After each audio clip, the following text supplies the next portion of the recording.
Movie के start में हमें क्लेयर नामी एक लड़की दिखाई जाती है जो एक फार्मास्यूटिकल कंपनी में आई है। वो यहाँ एक टेस्ट सब्जेक्ट बन के आई थी। उसके साथ और भी बहुत से लोग यही इसी काम के लिए आए थे। टेस्ट सब्जेक्ट मतलब इन लोगों के ऊपर उन मेडिसिन को टेस्ट किया जाता था जो अभी तक मार्केट में आम लोगों के लिए लॉन्च नहीं हुई।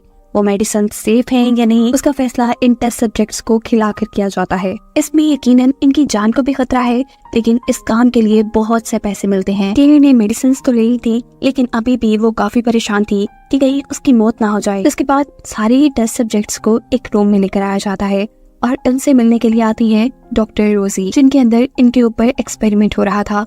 वो इनको बताती है कि आप लोगों को 5 दिनों तक यहाँ रखा जाएगा और हर रोज डोज बढ़ाकर मेडिसिन दी जाएगी। आखिरी दिन आप लोगों को 85 mg की मेडिसिन दी जाएगी और वो भी अगर आप पर सेफ एक्ट करती है तो आप लोगों को यहाँ से भेज दिया जाएगा। लेकिन एक्सपेरिमेंट खत्म होने से पहले किसी भी हाल में आप इस फैसिलिटी से बाहर नहीं जा सकते। सभी लोग मेडिसिन ले लेते हैं, जिसके कुछ घंटों बाद मेडिसिन का रिस्पॉन्स चेक करने के लिए इनके कई टेस्ट किए जाते हैं, जैसे blood pressure test, urine test, blood test. काफी टाइम तक तो सब नॉर्मल था, लेकिन फिर अचानक क्लेयर को वॉमिट आ जाती है। वो जब वॉशरूम में जाती है तो वहाँ उसे एक आमिर नाम का लड़का मिलता है जो उसे बताता है कि मैं एक मेडिकल स्टूडेंट हूँ और मैं पहले भी ऐसे एक एक्सपेरिमेंट का हिस्सा रह चुका हूँ। फिर हम देखते हैं कि अब रात हो चुकी है। जब सभी लोग सोने की कोशिश करते हैं तो किसी को भी नींद नहीं आ रही।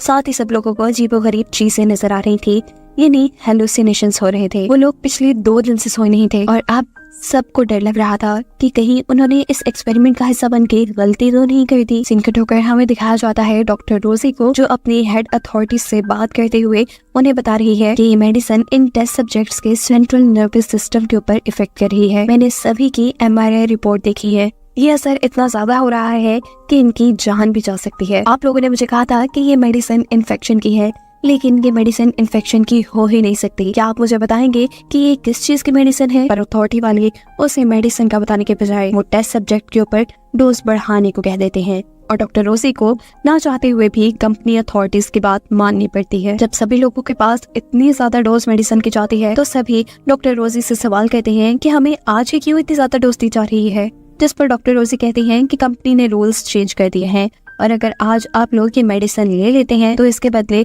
आपको 30,000 यूरो बोनस पे मिलेगा। इतनी बड़ी अमाउंट के बारे में सुनकर ये सब लोग खुशी से पागल होकर झूमने लग जाते हैं। सभी लोग बिना किसी सोच के ये सारी की सारी टैबलेट्स खा लेते हैं। ये लोग 4 दिन हो गए नहीं सोए थे और अब इन्हें नींद भी आ रही थी, लेकिन नहीं भी आ रही थी। इनकी हालत काफी अजीब हो गई थी और रोजी इनकी हालत के बारे में कंपनी अथॉरिटीज को दोबारा बताती है। यहाँ पर अथॉरिटीज मेडिसिन रोकने के बजाय या उनका कोई और ट्रीटमेंट करने के बजाय दोबारा डॉक्टर रोजी को उनकी डोज बढ़ाने को कहते हैं। अब डॉक्टर समझ चुकी थी कि अथॉरिटीज का इरादा नेक नहीं है। ऐसे डोज बढ़ाएंगे तो ये लोग मर भी सकते हैं। डॉक्टर रोजी की सारी बातें आमिर नामी वो मेडिकल स्टूडेंट भी सुन चुका था जो यहाँ का टेस्ट सब्जेक्ट था। वो डॉक्टर रोजी के यहाँ से जाने के बाद उन टेस्ट सब्जेक्ट के ऊपर होने वाले पूरा एक्सपेरिमेंट और इन लोगों के MRI रिपोर्ट्स वगैरह सब चीजों का डाटा निकाल कर अपनी पेन ड्राइव में रख लेता है। MRI रिपोर्ट देखकर तो वो बहुत घबरा चुका था। उनके दिमाग पर इतना बुरा असर हो रहा था इस मेडिसिन का, ये लोग कोमा में भी जा सकते थे और मर भी सकते थे। जैसे ही डाटा आमिर ने एक दूसरी पेन ड्राइव में कवर किया था, ये खबर कंपनी की अथॉरिटीज को भी हो गई थी और बिना वक्त जाया किए उन्होंने कंपनी में 24 घंटे का लॉकडाउन लगा दिया था। यहाँ क्लियर जो अपनी एक साथी के पास आती है तो उसे देखकर वो घबरा चुकी थी। क्लियर की ये साथी क्योंकि सो गई थी, सोने की वजह से उसकी आंखों में से, उसके कान में से, उसके पूरे मुंह से खून निकलकर वो आखिर मर जाती है। ये सभी लोग अब इस फैसिलिटी से भागने की कोशिश करते हैं, लेकिन कोई भी भाग नहीं पाता। इवन के डॉक्टर रोसी भी दरवाजे में फंसकर मारी जाती है। इन लोगों को यकीन हो चुका था कि अब इनकी जान नहीं बचने वाली। इस टाइम पर आमिर आकर इन सभी लोगों को बताता है कि मैंने डॉक्टर के सिस्टम से हम सबकी रिपोर्ट्स चेक की है। हमें जो मेडिसिन दी जा रही है वो जगाने के लिए है और 4 दिन हो गए हैं हम सो नहीं पाए। हमारा दिमाग हमें सुलाने की कोशिश कर रहा है और ये मेडिसिन जगाने की। और अगर हम इन मेडिसिन को लिए सो गए तो इन मेडिसिन के असर में हमारा दिमाग काम करना बंद कर देगा और हम लोग मर जाएंगे। किसी भी तरह करके हमें सिर्फ 24 घंटे तक जागे रहना है, जिसके बाद दवा का असर कम हो जाएगा, हम यहाँ से निकल पाएंगे और हमारा इलाज हो पाएगा। अगर हम लोग 2-4 दिन के लिए कोमा में भी चले गए फिर भी हमारे जिंदा रहने के और कोमा से वापस आने के चांसेस ज्यादा है। आमिर यहाँ इसी फैसिलिटी के अंदर से कुछ मेडिसिन ढूंढ कर सभी लोगों को देता है और कहता है कि ये मेडिसिन तभी यूज करनी है जब नींद बिल्कुल काबू से बाहर हो जाए। ये लोग अब अपने आप को मसरूफ करते हुए जागने की कोशिश में लग चुके थे, लेकिन इतनी देर जागने की वजह से इन लोगों को हेलुसिनेशंस हो रहे थे। आमिर को हेलुसिनेशन होता है कि उनकी मरी हुई साथी जिंदा हो गई है और इसके पास आ रही है, लेकिन तभी वो अपने दिमाग को कंट्रोल में ले आता है। एक दूसरे लड़के को भी यहाँ हेलुसिनेशंस होना शुरू होते हैं। उसे किसी अंधेरे कमरे से आवाज आ रही थी, जिस आवाज का पीछा करते करते वो उस अंधेरे में चला गया था। और इस सब के थोड़ी देर बाद दिखाया जाता है कि उसके भी आंखों, कान, मुंह, हर जगह से खून निकलते हुए वो मर चुका है। इसका मतलब कि वो इस मेडिसिन के असर में सो गया था, उसके दिमाग ने काम करना बंद कर दिया और उसका दिमाग फटकर वो मर गया। यहाँ क्लेयर जिसे अपनी नींद आ रही थी, वो एक स्टोव पे अपना हाथ चला लेती है ताकि जलन की वजह से उसे नींद ना आए। क्लेयर अब इन सबसे कहती है कि मुझे नहीं लगता कि हम लोग 24 घंटे तक बच पाएंगे, हमें यहाँ से निकलने का कोई रास्ता ढूंढना ही होगा। ये लोग अब एक दरवाजे नुमा चीज को तोड़ने की कोशिश में लग जाते हैं, लेकिन बहुत खुदाई करने के बावजूद भी उन्हें यहाँ से बाहर जाने का रास्ता नहीं मिलता। अब दवाइयों के जरिए से इन लोगों को ऊट-पटांग की सोच भी आ रही थी। एक लड़के को लगता है कि शायद आमिर कंपनी के साथ मिला हुआ है, इसीलिए तो उसे इतना नॉलेज है। वो अपना इलाज ढूंढने के लिए आमिर को बांधकर उसे मारना शुरू कर देते हैं, लेकिन आमिर तो इससे ज्यादा खुद भी कुछ नहीं जानता था। वो खुद इन्हीं की तरह टेस्ट सब्जेक्ट था। यहाँ दो लड़के उससे मिलकर पूछते हैं, बताओ यहाँ से बाहर जाने का रास्ता कहाँ है, नहीं तो हम तुम्हें मार देंगे। इससे पहले कि वो उन्हें मार देते, यहाँ क्लेयर आकर रोक देती है।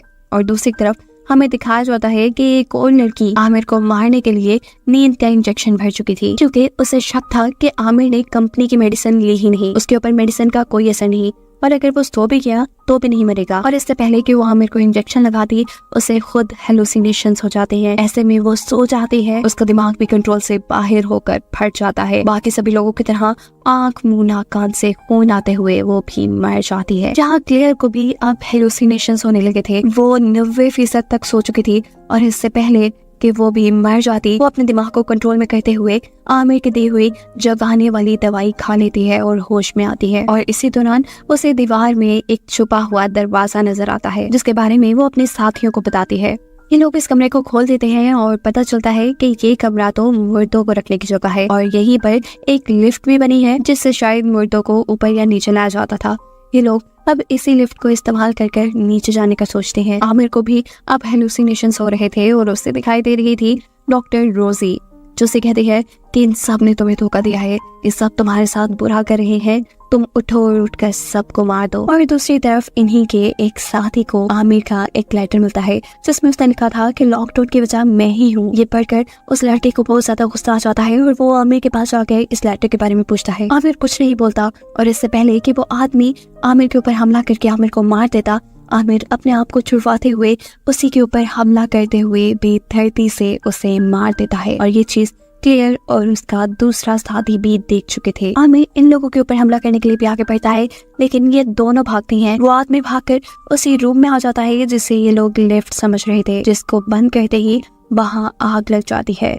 ये कमरा असल में लिफ्ट नहीं थी, बल्कि डेड बॉडीज को जलाने वाला कमरा था। शुक्र के उसने क्लियर के जाने से पहले ही इस कमरे का दरवाजा बंद कर लिया था। आखिर वो फिर बच गई। अब कंपनी के लॉकडाउन के 24 घंटे भी पूरे हो चुके थे। अचानक फैसिलिटी का दरवाजा खुलता है और यहाँ से आमिर बाहर जाने की कोशिश करता है, लेकिन उससे पहले ये गार्ड यहाँ आकर उसे शूट करके मार देते हैं, क्योंकि उन्हें कंपनी की तरफ से हुक्म मिला था कि जो भी बचे उसे मार दिया जाए। अपनी जान बचाने के लिए यहाँ क्लियर डेड बॉडीज वाला कपड़ा पहन लेती है, ताकि गार्ड्स को लगे कि वो मर गई है। गार्ड सभी डेड बॉडीज को उठाते हैं और साथ में क्लेयर को भी उठाकर अपनी वैन में डाल देते हैं। जहाँ रास्ते में वो खड़ी हो जाती है, उसे देखकर ड्राइवर डर जाता है। उन लोगों का एक्सीडेंट होता है जिसमें अब ड्राइवर मर चुका था और क्लेयर जिंदा बच गई थी, पर उन मेडिसिन के जरिए असर अब वो कोमा में जाकर वही नीचे सड़क पे पड़ी थी। सीन कट होकर हमें 4 साल बाद का सीन दिखाया जाता है। क्लेयर एक हॉस्पिटल में एडमिट है और अभी तक कोमा में है। जिसमें बताया जा रहा है कि वो फार्मास्यूटिकल कंपनी जिन्होंने इन 7 लोगों के ऊपर एक्सपेरिमेंट किया था, उनके ऊपर इन 7 लोगों को मारने का केस था, जिसका इल्जाम डॉक्टर रोसी पे लगाते हुए कंपनी वालों ने ये केस बड़ी ही आसानी से खत्म कर दिया था। और अब आखिरी सीन में दिखाया जाता है क्लेयर कोमा से जाग गई है, जो अब असल कसूरवारों को सजा दिलवा के रहेगी।